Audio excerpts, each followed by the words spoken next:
जो रणनीति की बात करूंगा, मैं सिर्फ गणित पे फोकस करूंगा। मैं मैथ की रणनीति आपको बताऊंगा कि आपको कौन सी रणनीति रखनी है ताकि आपका ज्यादा से ज्यादा स्कोर रहे।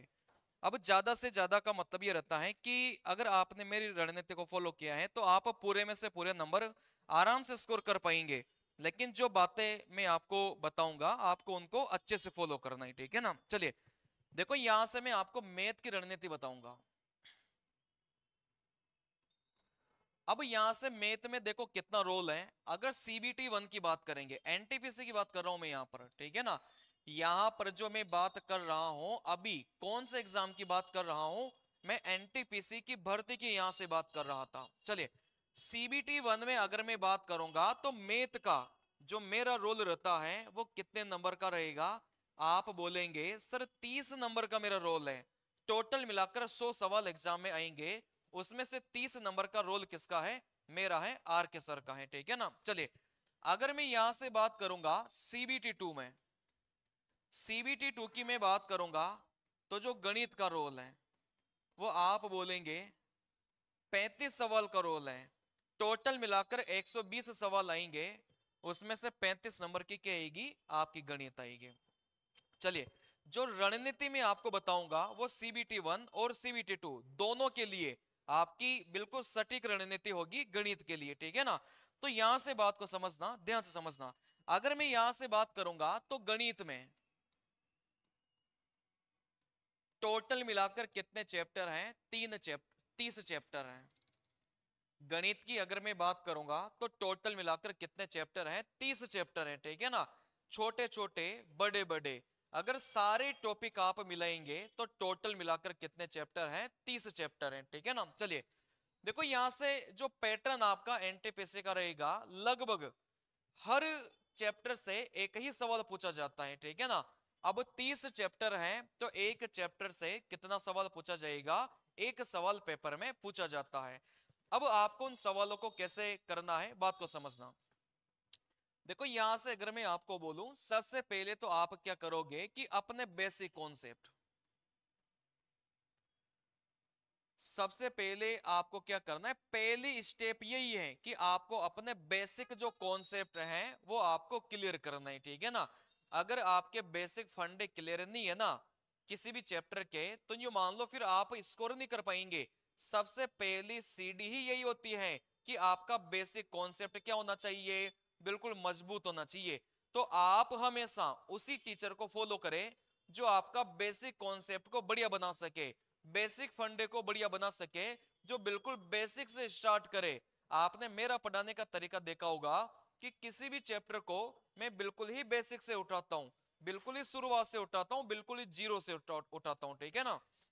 चलिए, तो अपने बेसिक कॉन्सेप्ट सबसे पहले आप स्ट्रॉन्ग करें। सबसे पहला नियम गणित सीखने का यही होता है, ठीक है ना। चलिए, इसके बाद आप क्या करेंगे कि दो चीजों पर फोकस करेंगे। एक आप फोकस करेंगे ट्रिक्स पर और एक आप फोकस करेंगे स्मार्ट तरीके पर। देखो, यहां पर दो चीजें होती हैं कि बेसिक कॉन्सेप्ट, तो किसी भी चैप्टर का जो बेसिक कॉन्सेप्ट होता है वो तो आपको सीखना ही सीखना है। मेरी क्लासेस अगर आप लोग देखेंगे तो मैं बिल्कुल ही जीरो से पढ़ाता हूं, बिल्कुल ही बेसिक जो चीजें होती है ना वहां से पढ़ाता हूं। चलिए, इसके बाद आपको क्या करना है कि हर चैप्टर में, है ना, जैसे ट्रिक्स होती है और हर चैप्टर में आपके स्मार्ट तरीके होते हैं सवालों को करने के, तो आपको क्या करना है, उनको सीखना है। क्योंकि इनके बिना आपका जो एग्जाम होगा वो अच्छा नहीं होगा। जब तक आपको ट्रिक्स और स्मार्ट अप्रोचेस नहीं आएंगे तब तक आपका एग्जाम अच्छा नहीं होगा। क्योंकि आप जितना समय अपन को देके रखेगा उसमें सवालों को अपन तभी पूरा कर पाता है जब अपन को ट्रिक्स और स्मार्ट अप्रोचेस आते रहे, ठीक है ना। चलिए, किसी भी चैप्टर को आपको क्या करना है, टाइप वाइज पढ़ना है। किसी भी चैप्टर को आपको क्या पढ़ना है, टाइप वाइज पढ़ना है। मतलब पहले टाइप का सवाल ये और इसका सॉल्यूशन ऐसे करना है, दूसरे टाइप का सवाल ये और इसका सॉल्यूशन ऐसे करना है, तीसरे टाइप का सवाल ये और इसका सॉल्यूशन ऐसे करना है। ऐसे हर चैप्टर को आपको क्या करना है, टाइप वाइज पढ़ना है। और उनके सॉल्यूशन कैसे करना है, उनको क्या करना है, बार बार पढ़ना है, ठीक है ना। जैसे टाइप 1 का सवाल है, इसके सॉल्यूशन को बार बार देखिए कि ऐसा सवाल आएगा तो ऐसे करना है, ऐसा सवाल आएगा तो ऐसे करना है, ऐसा सवाल आएगा तो ऐसे करना है। आप अगर इस रणनीति पर जाएंगे तो एग्जाम में बहुत अच्छा स्कोर करेंगे, ठीक है ना। तो टाइप वाइज आपको पढ़ना है, और इनके जो टाइप वाइज आप लोग पढ़ेंगे तो इनके जो स्मार्ट तरीके होते हैं ना सवाल को करने के, वो आपको सीखना है, ठीक है ना। टाइप वाइज आपने पढ़ा, और उनके जो स्मार्ट तरीके हैं क्वेश्चंस को करने के, वो आपको जरूर से जरूर सीखना है, क्योंकि उसके बिना आप एग्जाम में स्कोर नहीं कर पाएंगे। कम टाइम में ज्यादा सवाल अपन को बनाना रहता है, ठीक है ना। चलिए फिर यहां से बात को समझना, अगली स्टेप आती है कि हर चैप्टर में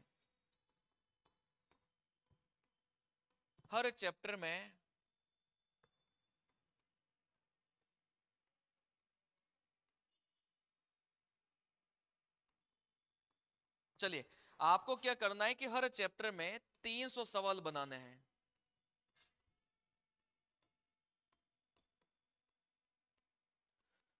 देखो कोई सा भी टॉपिक आप उठा सकते हैं, कोई सा भी चैप्टर आप देख सकते हैं, आपको कम से कम कितने सवाल बनाने हैं, 300 सवाल बनाने हैं, ठीक है ना।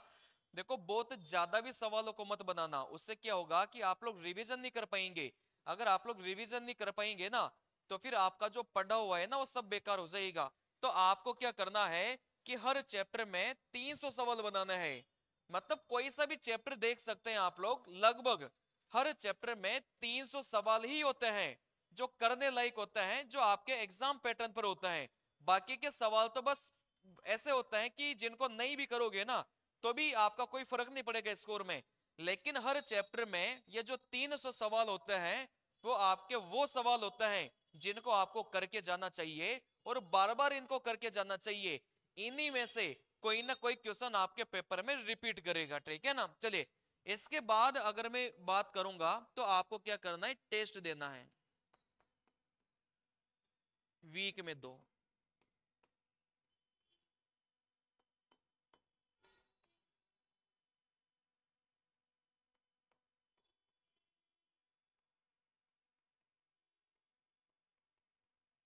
चलिए इसके बाद आपको क्या करना है कि वीक में कितने टेस्ट देने हैं, 2 टेस्ट देने हैं, और वो 2 टेस्ट कौन से देने हैं, फुल वाले देने हैं, ठीक है ना। देखो कोई बोलेगा कि सर मेरा तो सिलेबस पूरा हुआ ही नहीं है, मैं कैसे टेस्ट दे सकता हूं, मेरे तो कम नंबर आ जाएंगे। लेकिन बेटा आप ये गलती मत करना, आप स्टार्टिंग से ही वीक में 2 टेस्ट दीजिए, ठीक है ना। एक आप टेस्ट दीजिए, एक आप टेस्ट दो हर बुधवार को, और एक टेस्ट दो आप हर रविवार को, ठीक है ना। एक टेस्ट आपको बुधवार को देना है, और एक टेस्ट आपको किसको देना है, रविवार को देना है। और ये दोनों ही टेस्ट आपको कौन से देना है, फुल वाले देना है, ठीक है ना। चलिए तो कहने का मतलब आप देखो क्या क्या रहेगा कि पहला टेस्ट दोगे, हो सके जैसे मैं एनटीपीसी की बात करूं 100 सवाल आएंगे। मान लो आपका सिलेबस पूरा नहीं है, आपने पहला टेस्ट दिया, तो मान लो आपके 5 ही नंबर आए, मैं तो ज्यादा नहीं बोल रहा, 5 ही नंबर आए। आप दूसरा टेस्ट दोगे, हो सके आपके 5 भी नहीं आए, हो सके आपके 4.5 ही नंबर आए। तीसरा टेस्ट दोगे तो आपके वापस से 5 नंबर आ जाए, बात आ रही समझ में। फिर चौथा टेस्ट दोगे, हो सके अब आपके 6 नंबर आए, क्योंकि कम नहीं होंगे। जब 3-4 टेस्ट आप लोग दे लेंगे तो नंबर कम नहीं होंगे, नंबर फिर आपके बढ़ते जाते हैं। चलिए तो आप फिर अगला टेस्ट देंगे तो हो सके आपके वापस से 6 ही नंबर आए। लेकिन जब अगला टेस्ट देंगे ना तो आपको देखने को मिलेगा कि आपके डायरेक्ट 10 नंबर बढ़ गए। ऐसा क्यों? क्योंकि देखो यहाँ पर 100 सवाल, यहाँ पर 100 सवाल, यहाँ पर 100 सवाल, यहाँ पर 100 सवाल, यहाँ पर 100 सवाल, टोटल मिलाकर आप देखेंगे कि आप कितने सवाल हल कर चुके हैं, 500 सवाल हल कर चुके हैं आप लोग, ठीक है ना। टोटल मिलाकर आप देखेंगे तो आप कितने सवाल हल कर चुके हैं, 500 सवाल हल कर चुके हैं। जब ये वाला टेस्ट आप देंगे तो 500 में से 10 सवाल तो ऐसे मिलेंगे ही मिलेंगे आपको जो रिपीट करेंगे, बात समझ में आ रही है। जब आप ये वाला टेस्ट देंगे तो 500 सवाल में से 10 सवाल तो आपको ऐसे मिलेंगे ही मिलेंगे जो वापस से रिपीट करना स्टार्ट कर जाएंगे। फिर जैसे ही आप अगला सवाल देंगे, 100 सवाल यहां पर भी आपने कर लिया, जैसे ही आप अगला सवाल देंगे, अगला टेस्ट देंगे, तो आपके सीधे 15 नंबर आएंगे। क्योंकि टोटल मिलाकर कितने सवालों को हल कर चुके हैं, 600 सवालों को हल कर चुके हैं। 600 में से 15 सवाल तो ऐसे मिलेंगे ही मिलेंगे जो आपके वापस से रिपीट करेंगे, ठीक है ना। चलिए, फिर ऐसे ऐसे टेस्ट देते जाएंगे तो आपके 20 नंबर होगा, 25 नंबर होगा। फिर जैसे जैसे आपका सिलेबस कंप्लीट होता जाएगा वैसे वैसे चीजें आपको क्लियर होती जाएगी, तो ये स्कोर आपका बढ़ता जाएगा और धीरे धीरे लास्ट तक देखना ये स्कोर आपका बढ़कर कितना हो जाएगा, 70 से 80 हो जाएगा, ठीक है ना। चलिए, लेकिन आप चाहते हैं कि पहले मैं पूरा सिलेबस पूरा कर लूं उसके बाद में टेस्ट दूं, तो कभी भी आपका ये 70 से 80 स्कोर नहीं हो पाएगा। बात को समझना, ये 70 से 80 तक आप कैसे पहुंचोगे, आप यहां से स्टार्ट करना पड़ेगा। ये 70 से 80 का स्कोर आपको डायरेक्ट नहीं मिलेगा, ये आपको 5 नंबर से स्टार्ट करना पड़ेगा। पहला टेस्ट दोगे तो 5 ही मिलेगा, दूसरा टेस्ट दोगे ना तो कम होगा, ज्यादा नहीं होगा क्योंकि चीजें आती नहीं है ना, कहां से होगा। तीसरा टेस्ट दोगे हो सके वापस से 5 नंबर आ जाए, चौथा टेस्ट दोगे 1 ही नंबर बढ़ेगा, पांचवा टेस्ट दोगे वापस से वही नंबर आ जाए, छठवा टेस्ट दोगे 10 नंबर आ जाए। ये 10 क्यों आया एकदम से, क्योंकि इससे पहले आप ये जो 500 सवाल कर चुके हैं ना उनमें से सवाल रिपीट करना स्टार्ट करेगा। फिर जैसे जैसे आपका सिलेबस पूरा होता जाएगा और जैसे जैसे आप टेस्ट देते जाएंगे तो आपको लगेगा कि सवाल बार बार रिपीट करना स्टार्ट कर दिए, और यही आपको मेन एग्जाम में देखने को मिलेगा। जब आप इतने सारे टेस्ट दे लेंगे तो आपको लगेगा कि जो 100 सवाल पेपर में पूछे हैं उसमें से 40 सवाल तो ऐसे हैं जो टेस्टों से ही रिपीट कर गए। बात आ रही समझ में। आप जब मेन एग्जाम देंगे तो आपको लगेगा कि मैंने जो टेस्ट दिए हैं उनमें से 40 सवाल तो ऐसे हैं जो सेम टू सेम रिपीट कर गए। अब जब आप खुद बताइए कि 40 सवाल मेन एग्जाम में सिर्फ आप टेस्ट के आधार पर बना रहे थे, तो बाकी के जो 40 सवाल मैं बोलता हूं कि जो अपन पढ़ेंगे ना, जो अपन पढ़ेंगे कॉन्सेप्ट पढ़ेंगे, आप यहां से थ्योरी वाला पोर्शन पढ़ोगे, कहने का मतलब 40 सवाल तो जो आपने टेस्ट दिए है ना उनके आधार पर ही बना लेंगे। बाकी के जो सवाल है ना भाई, आप कोर्स को पढ़ोगे, मैथ पढ़ोगे, रीजनिंग पढ़ोगे, जीके पढ़ोगे, साइंस पढ़ोगे, वहां से भी तो सवाल बनेंगे आपके। तो टोटल मिलाकर आप देखेंगे तो लास्ट तक आपके 70 से 80 नंबर आराम से बनेंगे।